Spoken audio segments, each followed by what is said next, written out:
Hello and welcome to this second video on U.S. mortality trends through the pandemic. I'm Mary Pat Campbell. I'm a fellow of the Society of Actuaries and a member of the American Academy of Actuaries. This is actually an update to my prior slides. There was an update to the CDC Wonder database at the beginning of April, and so I took those data and the slides you're about to see are updated from when I originally did this presentation to the Iowa Actuaries Club in March. This part of the presentation is about geographic differences. Because this presentation is at a fairly high level, I'm just going to focus at the state level. We do have data available at county level. However, when the population is too low, we don't get access to deaths at counties that have too few deaths. That's why I like to focus on states. Some of the states, like Alaska, actually have too few deaths in certain periods or a cause of death, and I can't do analysis for certain things. So just an FYI, this is what I'm about to show you is all-cause mortality. Okay, so there's a lot going on here. I'm going to orient you, and then at the very end of this video, so I'm showing you the slides. At the very end of this video, I'm actually going to show you the spreadsheets that are behind this. You'll be able to download the spreadsheets and these slides. There'll be notes of this video, or if you got this through the blog post, there will be links to the Dropbox where you can get these files. These are all done in Excel. Okay, so what I want to show you, there's one pre-pandemic graph, that's in the upper left-hand corner. All of these are using the same monochromatic color scale, and it's age-adjusted death rates to try to get away from the fact that, each of these states has a little bit different age distribution. When you use an age-adjusted death rate, that's to try to get away from that fact by, bending it up in different age groups and hitting it with a weight to have it like the same kind of age distribution underlying to make head-to-head comparisons about the general mortality level for each state. If we look at the U.S. pre-pandemic, and that's again in the upper left-hand corner, we'll already see there's a couple states that pop out at us. Kentucky, West Virginia, and Mississippi are all a little darker than the other states. Now, because of the scale, and I wanted to use the same scale all 4 years, it's, they're pretty light for most of the states. But you can kind of see that the states nearby, Kentucky, West Virginia, and Mississippi, are a little bit darker than the ones you see up in, say, New England or on the West Coast. So there are areas that have worse mortality in general pre-pandemic, and we've known that, like the Southeast and the Midwest compared to West Coast. And the lowest mortality level in general has been Hawaii for a very long time. And as I said, like Massachusetts and Connecticut has had fairly low mortality in general compared to other states. If we do things at a county level, it's more complicated, and I'll just leave it at that for right now. So that's 2019. If we go to 2020, the first pandemic year, upper right-hand corner, we can see where it was bad before, it's worse. It's and you may be thinking, wasn't New York State? I mean, it wasn't just New York City, but New York State was hard hit. That first pandemic year, was it not? And yes, it was for New York. And that's the thing. And we'll get to that in the next slide. We need to think about it in relative terms. That's not what I'm plotting here. I could have plotted what was the percentage change from 2019 to 2020, and that's not what I plotted. You can say why, and it's like I just chose to tell you, I want to show you what kind of the geography of mortality looks like. Because a lot of people don't think about that. A lot of people want to say, oh, red versus blue states, and, maybe you are thinking that right now. That's your choice. I'm thinking, okay, okay, Oklahoma, Oklahoma, Louisiana, Mississippi, really bad here, Alabama, Tennessee, Arkansas, Kentucky, and West Virginia.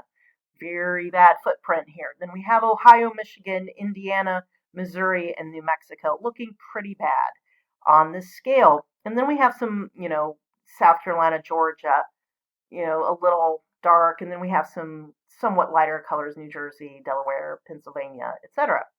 Well, some of these already started out bad and got worse. And if you look at New York compared to where it started from a percentage standpoint, it was a huge percentage impact. And we'll see that in a moment. So you had to think about where did they start from and how much worse it was in 2020 for most of these places. It was at least 20% higher mortality than it was in 2019 in most of these places. Not all of these places. You'll see Hawaii is still pretty light. Hawaii was barely affected, by the way, during the pandemic. And the West Coast wasn't in 2020 wasn't affected too badly. So that's 2020. We get to 2021. That's when things were the worst for everybody. So this is where you're going to see the worst colors for everybody. Very bad along the southern border, Oklahoma, Louisiana. I mean, I'm not going to name them all. You can see it's gotten much darker for South Carolina and Georgia. Texas is darker. Florida's a little darker down here. Arizona was really bad. They had the very bad hit from Delta variant, I remember. New Mexico's even worse. Kansas and Missouri, I mean, they're getting darker there. The worst impact from COVID was during 2021. And of course, there were some non-COVID causes of death that were peaking during 2021 as well. May have come down during 2022. Not quite sure about some of them yet. So we can see that pattern very bad along the southern border, going up the middle and the Midwest, looking bad. And then in 2022, you're seeing a pattern that's somewhat similar to 2020, not exactly the same. If you compare this against my March slides, there are some differences. But you can see there is a geographic pattern. Now, with these tile grid maps, some of these you'll look at this as like, this is not how the map is. Well, yes, I mean, obviously the states are not squares, but the whole point of these tile grid maps is to capture some of the geographic relationships between the states and not to overemphasize some of the states that geographically are very large, like, say, Montana, which have a very small population. Now, I mean, of course, Texas is geographically large and has a large population. So there are still issues.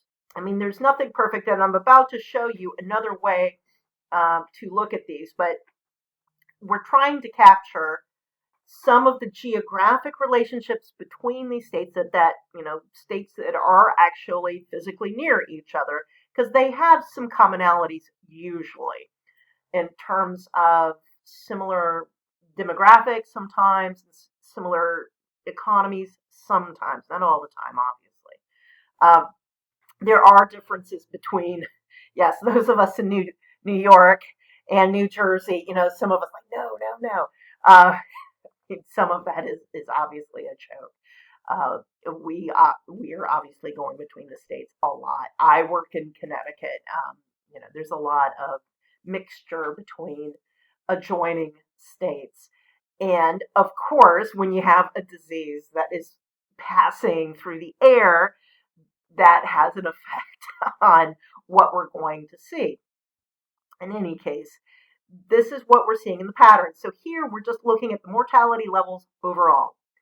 What about that percentage change? Let's look at that now. This is a simplification in terms of taking the average, and I just was very, very simplified, just taking the average of the age-adjusted death rates for 2020 to 2022, comparing it to the average from 2017 to 2019, and why that it's the same number of years. Just trying to be fair, it does include a bad flu year in there. Okay, And some of the smaller states do get fluctuations. So I didn't want to just compare it against 2019. Let me just do an average over 3 years, average over 3 years. What's the percentage change? And what we do see, I mean, Arizona and New Mexico were hit hard during 2021 for sure, and with that Delta Omicron wave in particular with COVID. We can see Texas, Mississippi. We can see, again, somewhat that southern border, but we got California, Nevada, Wyoming, Colorado, just from percentage standpoint. Remember, California had a relatively low mortality level to begin with. And the percentage increase. And we'll see it in our ranking table in a moment. So this is a tile grid map. We'll look at the actual numbers in a ranking table in a moment, but just laid out, you can kind of see there's a geographic pattern to it. This is not about politics. This is not about red, blue. This is about they're adjoining, like maybe there has to do with something going on with people passing from Mexico, could be. Could actually be had nothing to do with Mexico. It could actually have to do with the climate. Dry air, hot. Could be like Florida might have been saved just for being so humid all the time. Maybe that was a saving grace from Florida compared to Texas in terms of dry air. I don't know. I'm not a meteorologist. But the actual climate may have had an effect. Because look at Hawaii, it's a Pacific island. That may, people out in the sun in the open air, that may have an effect versus people inside in forced air circulation, whether it's being AC or heat, may have had an effect on COVID getting passed around. That it might be as simple as that. I don't know. And with Mississippi, again, it could be obesity. But Arizona, New Mexico, and Texas is like desert climate. I don't know. California has a lot of desert climate too, and Nevada and Wyoming. So, and that could be the determining factor. I could be wrong. Alaska, not sure. The problem with Alaska is, again, too small of a population. That could be just anomaly. So this is something that you have to think about when you. So now the actual ranking table, I'll do the top 10 here and then show you the rest of the list, which will include Washington, D.C. So here you actually see a mix of states that had low and high mortality rates before the pandemic. So we have Mississippi, which had a high rate before the pandemic, but you also have Arizona, which had a low rate before the pandemic, and the percentage increase. So that's part of this ranking, but also what we need to look at, like West Virginia and South Carolina, so very different pre-pandemic amounts, but they're both at like 20% increase, and there's a lot of clumping here. Louisiana is basically at 20%, so you have a lot of clumping in terms of the increase in mortality for these states. So while Arizona and New Mexico are clearly the top two, you're going to have like groupings of states that are like, okay, we've got the top two, and then we've got a whole bunch that are like in this top tier, and then we have a continuum of states that are like, okay, here's the mid tier of states in terms of mortality increases and that kind of thing. But it is kind of interesting that you see, okay, in terms of percentage increases, and think of the location. So we have a lot of southeastern states on this list, as well as ones along the southern border. So again, maybe there's some geographic commonalities going on here. And again, to remind you, when you make a ranking list, and given the nature of what's going on, there's no ties to be broken. I mean, I'm only showing you one decimal, but there's, a lot of decimal points out here. Most of these are very close together. So, as I said, there's really a continuum here that you have, like, say, low mortality impact. Maybe we could do a low, medium, high in terms of We'd have to fix a cutting point though, because it's really just a continuum here. We can see a low impact Massachusetts, New Hampshire, Hawaii. That's, Rhode Island. Like, this is definitely low. We see they're all coastal states. Maybe that's related. Lots of sea air. Though Vermont, no. Maybe these are like very outdoorsy areas. People going hiking. Maybe they're skinny. I don't know. We would really want to do a deeper dive by breaking it up into age groups, looking at, say, what's the impact for those over age 65, say, versus working age adults. Frankly, children, not really much of an impact with regards to mortality. Working age adults, there were a lot of non-COVID mortality impacts, which you'll see in future videos. So there's a lot of different analyses we could do in terms of doing comparisons between states if we want to talk about policy differences, but we could also talk about differences, as I said, in terms of what's the difference in demographics between the states, what's the difference in climate, what's the difference in what, the lifestyle of the people in the state generally have been. There's a lot of things that could be done to look at that. I'm just looking at these and like, interesting in terms of where the worst impacts were versus, and when you see a lot of these worst impacts, you'll see basically the states that had the worst mortality levels to begin with, except maybe Ohio, tended to have really bad impacts as well. So this wraps up the portion where I'm talking about what was on the slides, and again, updated with the most recent data from April 2023.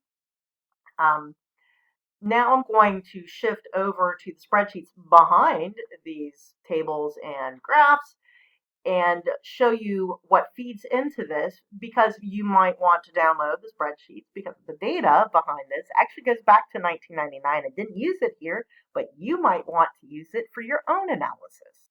So part of this, of getting out of the slides for a moment, I'm going to show you the spreadsheet for this one. So in case you want to dig into the data yourself, I'll show you the tile grid maps, but let me show you the data set to begin with. I'm not going to show you the data draws. You can see that it's in the tab UCD 1999 to 2020. So that's where I'm pulling the full years, and then provisional full year. Note the 2021 data are finalized, even though it says provisional full year in that tab. It's just, for convenience sake, I didn't want to have 3 tabs in here for doing the lookups, and it has to do with how they're splitting up the way you do the data draws. It doesn't matter.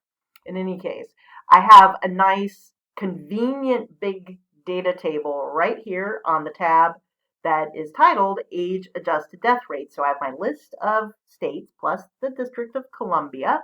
And it goes across here, starts in 1999.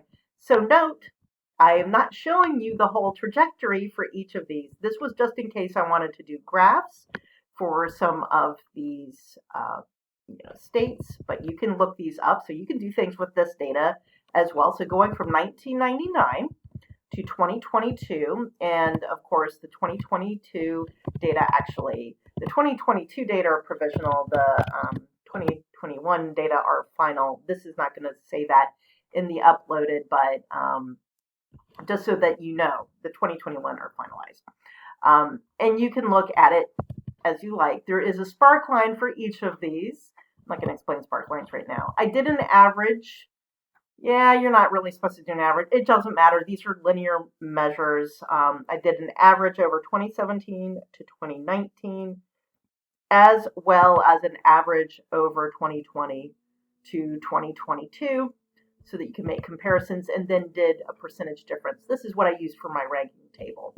That said, so then you can see my ranking. But I also did percentage changes year over year if you wanted to see how each state changed, because in some of these cases, like Alaska, you might want to be a little skeptical about some of the changes in these rates. Alaska, some of maybe Rhode Island, some of them have very small populations, and the number of deaths these measures are based on, and the age distribution is an estimate. Yet you might want to be a little skeptical for the smaller population states. But yeah, and these, you can see I have conditional formatting here so that you can check that out.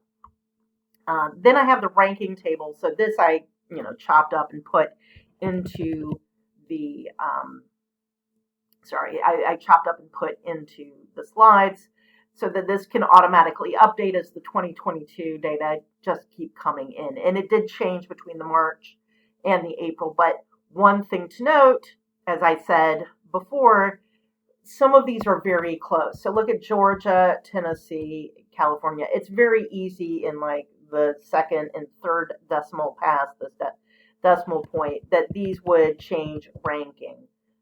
They're very close. There's a lot of clumping in this ranking. So the some of these, like Arizona, that they're very far ahead of other ones. The worst ones, Arizona and New Mexico, are likely going to be sitting there well above the other ones. And then there's going to be clumps of some of these other states, and that's not going to change too much. But then over to the right, you see these Kelly green ones that are the tile grid maps. Again, I have the 2-year, this is the percentage change one. So instead of a ranking table, we have it as the tile grid map. I will note I did not put Washington, D.C. on this map. I could have, but I did not. And here is the, here is the 2018. So I did not put that on the slide, but here's 2018, then 2019, 2020, and I could have done a pull down, but I have them on separate tabs so that you don't have to mess with anything in the spreadsheet. You can just go tab to tab and see how the numbers shake out for each of these. So, this is the spreadsheet. Everything, you don't have to recalculate or anything. All of the numbers are in here, but you can also see all the formulas are in here for doing all the lookups. You can use this yourself if you want to reuse all the conditional formatting and put in your own numbers and see how this works, because that's how I got started with doing these tile grid maps myself. You can do that. So this is a little additional content at the end of the video if you want to take these spreadsheets and do a little extra analysis of your own.